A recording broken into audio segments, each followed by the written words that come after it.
Assalamualaikum. Hai guys, welcome back my YouTube Nurhayati channel.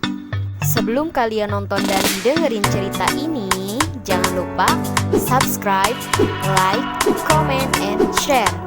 Di video ini aku akan menyajikan cerita-cerita fiksi cahaya yang bersinar terang.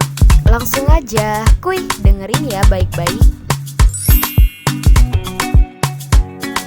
Menikmati secangkir kopi cappuccino yang hangat dan duduk di tempat biasanya dengan tambahan roti yang enak, lagi sedap.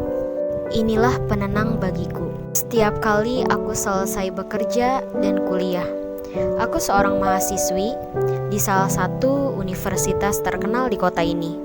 Ya, tempat ini kafe milik almarhum ayahku yang diwariskan kepadaku.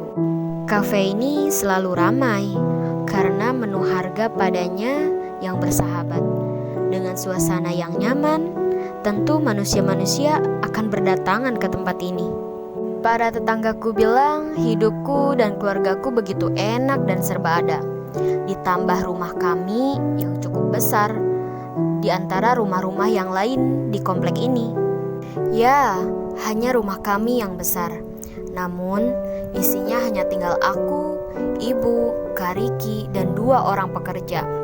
Kakak-kakakku sudah berkeluarga dan memilih tinggal bersama keluarga baru mereka. Rumah-rumah mereka cukup jauh dari rumahku. Aku Marina, usiaku sekitar 22 tahun. Aku anak keempat dari 4 bersaudara. Aku anak paling terakhir.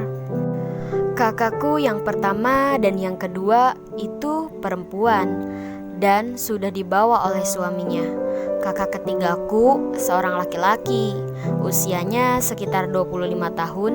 Rumah ini ramai hanya pada saat momen lebaran dan tahun baru. Kariki itu jarang sekali ada di rumah.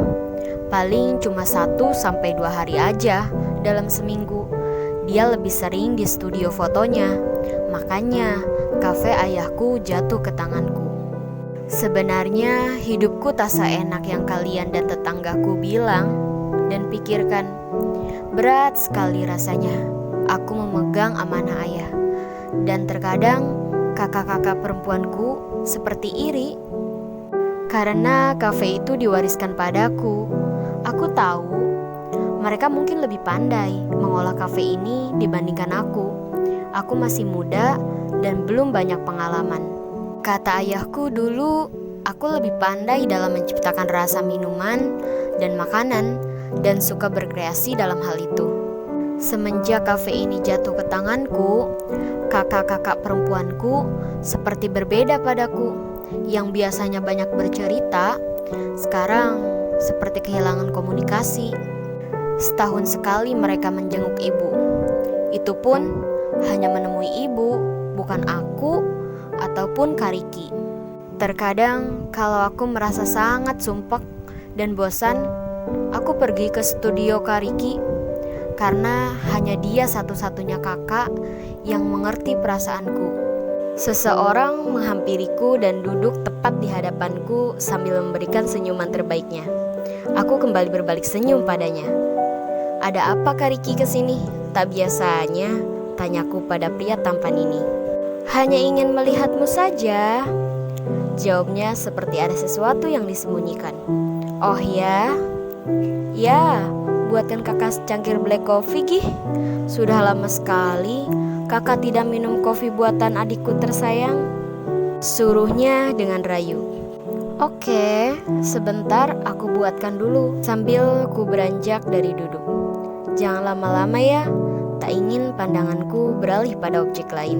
Rayunya mulai bermain. Ih, apaan sih?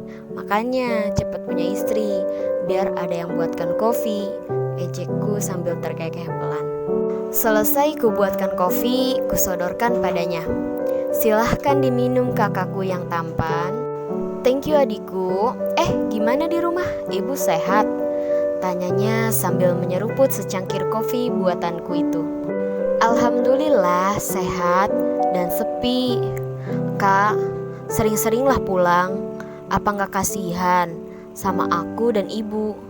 Kita di rumah tuh kesepian tahu, rengekku. Dia terdiam sejenak. Gimana kalau kita berlibur ke puncak? Akhir pekan ini ada jadwal kosong pekan ini, ajaknya mengalihkan. Boleh juga sih, boleh tuh. Nanti aku bilang ke ibu. Kak Riki kapan pulangnya? Tanyaku lagi. Malam ini, jawabnya. Seriously? Tanyaku memastikan. Iya, serius dek. Nanti malam selesai kerjaan, kakak jemput kamu ya. Jawabnya sambil beranjak dan menyudahi minumnya. Aku mengangguk. Oke kak, aku tunggu di sini ya. Ya udah, kakak balik lagi ke studio ya, sambil mencium keningku. Dia berlalu. Ku bereskan dan bersihkan meja ini dan kembali ke dapur kafe. Cie, tadi siapa teh? Tanya salah satu waiters baru di kafeku. Aku tersenyum. Dia kakakku, jawabku. Oh, pantesan atuh, ganteng ih. Pantesan agak mirip gitu mukanya sama teteh. Padahal aku kira pacar teteh. Hehehe. Ucapnya sambil terkekeh. Ya udah, lanjutkan cuci piringnya. Siap bosku, jawabnya penuh semangat. Sore telah berganti malam. Semakin malam, udara semakin dingin menusuk. Saat ini sudah menunjukkan pukul 9 malam. 1 jam lagi kafeku akan tutup.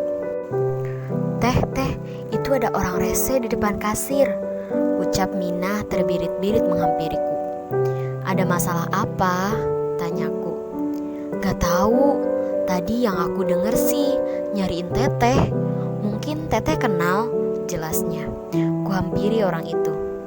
Aku tercengang kaget ketika ku dapati seseorang yang sangat kubenci muncul lagi di hadapanku. Kita ngobrol di luar, ucapku dingin. Kami duduk di luar kafe. Ada apa lagi kamu kesini? Kita kan udah gak ada urusan apa-apa lagi.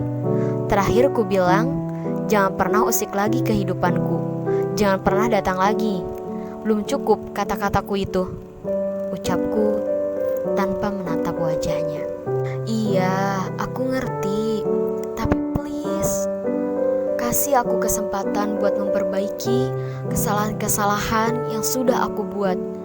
Aku janji, aku gak bakal nyakitin kamu lagi, nyanyain kamu lagi.